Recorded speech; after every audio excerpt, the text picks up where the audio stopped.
Hello दोस्तों, आज के सेशन में हम डिटर्मिनर्स के आर्टिकल डिटर्मिनर्स के बारे में पढ़ने वाले हैं। यह डिटर्मिनर्स का पार्ट सेकंड है। पार्ट फर्स्ट में हमने डिटर्मिनर्स के इंट्रोडक्शन यानी कि इसकी डेफिनेशन और इसके टाइप्स के बारे में पढ़ा था कि हमें कौन कौन से डिटर्मिनर्स पढ़ने हैं। तो आज के सेशन में हम डिटर्मिनर्स के फर्स्ट टाइप आर्टिकल डिटर्मिनर्स और डेमोन्स्ट्रेटिव डिटर्मिनर्स के बारे में पढ़ेंगे। जैसा कि आप जानते हैं कि डिटर्मिनर्स एक निर्धारक शब्द होते हैं जो नाउन से पहले लग के और नाउन को डिफाइन करते हैं कि वह नाउन क्या है और क्या बताना चाहता है, तो उस नाउन के बारे में बताता है। आज के सेशन में हम आर्टिकल डिटर्मिनर्स पढ़ रहे हैं। इससे पहले हमने आर्टिकल को बहुत अच्छे तरीके से पढ़ा है, ए अंडा के प्रयोग के बारे में पढ़ा है। उसमें 5 पार्ट बनाए गए हैं इसके, और इसकी प्रैक्टिस एक्सरसाइज भी दी गई है। तो यदि आपने अभी तक उनको नहीं देखा है तो सबसे पहले उन वीडियोज़ को देख लें। तो आर्टिकल डिटर्मिनर्स में ए अंडा का प्रयोग होता है। किस तरह से प्रयोग करेंगे, जैसे आ बॉय, जो ये दर्शाता है कि कोई भी लड़का है वह एक है, आ बॉय। और आकार मतलब एक कार है, एन एलिफेंट एन एग है, एक एग है। और the Taj Mahal, the red fort, ये द की विशेषता बताता है, मतलब ताजमहल और रेड फोर्ट की विशेषता बताता है, इसलिए द का प्रयोग किया गया है। तो आर्टिकल डिटर्मिनर को और अच्छे से समझने के लिए आपको आर्टिकल की वीडियोज देखनी पड़ेंगी। तो सबसे पहले आप आर्टिकल की वीडियो देखिए। आज के हम सेशन में आर्टिकल डिटर्मिनर्स के बेसिक के बारे में ही बताने वाले हैं। इसके ए अंडा के यूज के बारे में नहीं बताने वाले हैं, क्योंकि ए अंडा के यूज के लिए हमने एक ज़बरदस्त प्लेलिस्ट बनाई है जिसको आप देख सकते हैं। उसमें हमने इसके प्रैक्टिस एक्सरसाइज को भी दिया है, जो कई वर्षों तक ऐसे क्वेश्चन आए हैं उनको भी हमने उसमें डिफाइन किया है। तो यदि अभी तक आपने उन वीडियोज़ को नहीं देखा तो सबसे पहले उन वीडियो को देख लें। चलिए पढ़ते हैं। नेक्स्ट डिटर्मिनर्स है हमारे पास डेमोन्स्ट्रेटिव डिटर्मिनर्स। तो डेमोन्स्ट्रेटिव डिटर्मिनर्स क्या होता है? ऐसे डिटर्मिनर्स जिसमें दिस दैट दीज दोज का हम प्रयोग करते हैं वो डेमोन्स्ट्रेटिव डिटर्मिनर्स कहलाते हैं। तो आज के इस सेशन में हम दिस और दैट दीज दोज के बारे में भी पढ़ने वाले हैं। तो दिस का प्रयोग कहाँ होता है? जब कोई वस्तु पास में हो और सिंगुलर हो वहाँ पर दिस का प्रयोग करते हैं। जैसे मेरे पास एक पेन है और यह सिंगुलर है तो मैं इसको बोल सकता हूँ दिस इज अ पेन। और यही पेन अगर दूर होता, जब कोई वस्तु दूर हो और सिंगुलर हो तो हम दैट का प्रयोग करते हैं। यदि यही पेन अगर दूर होता और मैं इशारे से बताना चाहूँ कि वह मेरा पेन है तो बोलूँगा दैट इज माई पेन। तो यहाँ पर देख सकते हैं दिस इज अ बुक, यह एक बुक है। दिस इज क्यूट बेबी, यह एक क्यूट बेबी है। दिस इज माई पेन, यह मेरा पेन है। यहाँ पर यह पता चलता है कि कोई भी वस्तु हमारे पास में है और सिंगुलर है। इसी प्रकार से दैट का प्रयोग जो दिया हुआ है तो that is a book, that is a book मतलब वह एक बुक है, मतलब वो हमारे पास नहीं है, दूर है। तो दैट इज क्यूट बेबी, वह एक क्यूट बेबी है। दैट इज माई पेन, वह मेरा पेन है। और दैट इज माई कार, वह मेरी कार है। इससे ये पता चलता है कि कोई भी वस्तु दूर है और सिंगुलर है। तो इस कारण से हमने यहाँ पर ए का प्रयोग किया है, आ बुक। आगे दीज का प्रयोग जब कोई वस्तु पास में हो और प्लूरल हो। जब कोई वस्तु पास में होती है और प्लूरल में होती है, मतलब ज़्यादा नंबर में होती है, तो उस समय हम दीज का प्रयोग करते हैं। जैसे मेरे पास यहाँ पर एक पेन नहीं बहुत सारे पेन हो तो मैं बोलूँ दीज आर माई पेन्स, ये सभी मेरे पेन हैं। और दीज आर माई बुक्स, जैसे ये सभी मेरी किताबें। यहाँ से पता चलता है कि बहुत सारी किताबें और मेरे पास में ही रखी हुई हैं। तो दीज बॉयज़ आर बैड, ये लड़के बहुत ही गंदे हैं या बहुत ही बुरे हैं। तो हम इस तरह से दीज बॉय, दीज बुक्स या दीज पेन्स ऐसे शब्दों का प्रयोग कर सकते हैं जो हमारे पास में होंगी और नंबर में ज़्यादा होंगे, तो उसके लिए दीज का प्रयोग करेंगे। जो नेक्स्ट दिया हुआ है दोज।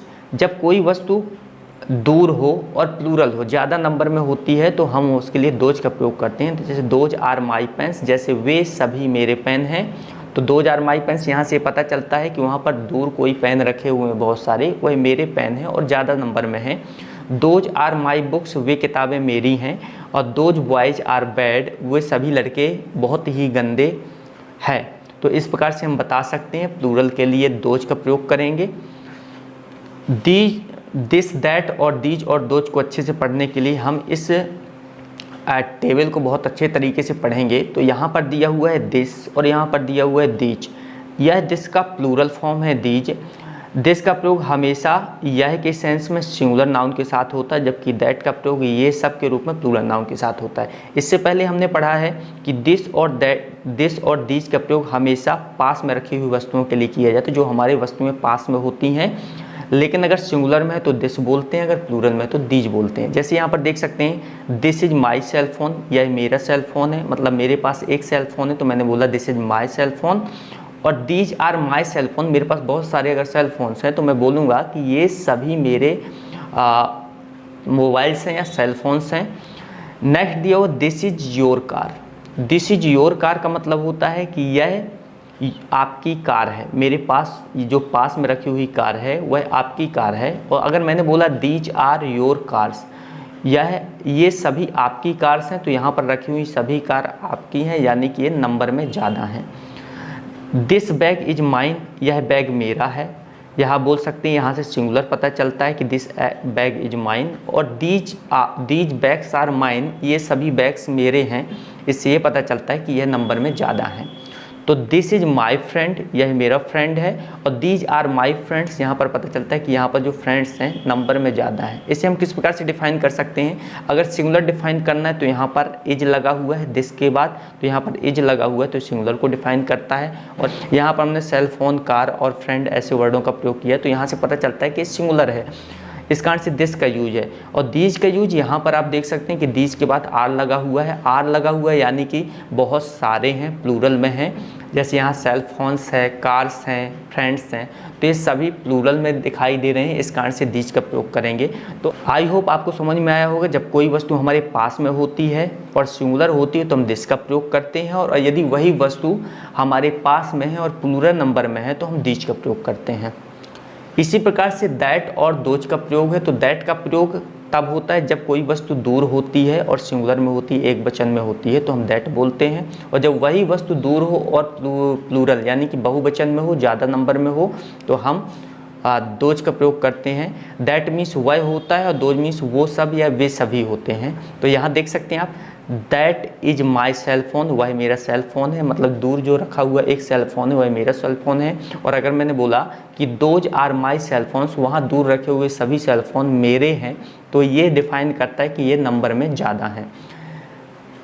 यहाँ आप देख सकते हैं दैट इज योर कार, वह आपकी कार है, दूर रखी हुई जो कार है वो सिंगुलर में है तो आपकी कार है। और दोज आर योर कार्स, वहाँ पर दिख रही है बहुत सारी कारें हैं तो वो कार आपकी हैं, यहाँ से प्लूरल नंबर समझ में आता है कि नंबर में ज़्यादा है। नेक्स्ट दिख रहा है दैट बैग इज योर्स, मतलब वह बैग आपका है। दोज बैग्स आर योर्स, वे बैग आपके हैं, मतलब ज़्यादा नंबर में बैग हैं, तो आप बोल सकते हैं those bags are yours. Next दिया हो दैट इज माई फ्रेंड, वह मेरा दोस्त है। और दोज आर माई फ्रेंड्स, वे सब मेरे दोस्त हैं। इस प्रकार से आप बता सकते हैं। प्लूरल में यदि नंबर में ज़्यादा है तो आप बोल सकते हो वे सब मेरे दोस्त हैं। और अगर नंबर में एक है, अगर कोई एक फ्रेंड की बात कर रहे हो और वह दूर है तो हम बोले दैट इज माई फ्रेंड, बताने के लिए कि वह मेरा फ्रेंड है। तो आई होप ये समझ में आ गया हो कि अगर कोई वस्तु दूर है और सिंगुलर में है तो हम दैट का प्रयोग करते हैं, और कोई वस्तु दूर है और प्लूरल में है तो हम दोज का प्रयोग करते हैं। इसके अलावा दीज, दोज, दैट और दिस का, इन सब का प्रयोग किसी वस्तु के लिए, वस्तु के अलावा किसी भी नाउन या फिर किसी जीवित व्यक्ति के लिए भी प्रयोग किया जाता है। जैसे हम बोले ये लड़का तो दिस बॉय, वो लड़का तो दैट बॉय, मतलब लड़का पास में है तो हमने बोला ये लड़का दिस बॉय, लड़का दूर है तो हमने बोला वो लड़का दैट बॉय। इसी प्रकार से हम बोलें ये लड़के, मतलब पास में बहुत सारे लड़के हैं तो दीज बॉयज बोलेंगे, और वो लड़के यानी कि दूर बहुत सारे लड़के हैं तो हम बोलेंगे दोज बॉयज। तो आई होप आज का सेशन आपको समझ में आया होगा। आज के सेशन में हमने आर्टिकल, डिटर्मिनर्स और डेमोस्ट्रेटिव डिटर्मिनर्स के बारे में पढ़ा है, जिसमें आर्टिकल डिटर्मिनर्स के बारे में हमने बेसिक ही पढ़ा है कि एंदा का प्रयोग जहाँ पर होता है उसे आर्टिकल डिटर्मिनर्स कहते हैं, और जहाँ पर दिस, दैट, दीज, दोज का प्रयोग होता है उसे डेमोस्ट्रेटिव डिटर्मिनर्स कहते हैं। तो यह था डिटर्मिनर्स का पार्ट सेकंड। हम पार्ट थर्ड में पॉजिटिव डिटर्मिनर्स के बारे में पढ़ेंगे, जिसमें his, her, your, our, my, their, its आदि के बारे में पढ़ेंगे। तो चलिए मिलते हैं डिटर्मिनर्स के नेक्स्ट सेशन में, तब तक के लिए नमस्कार।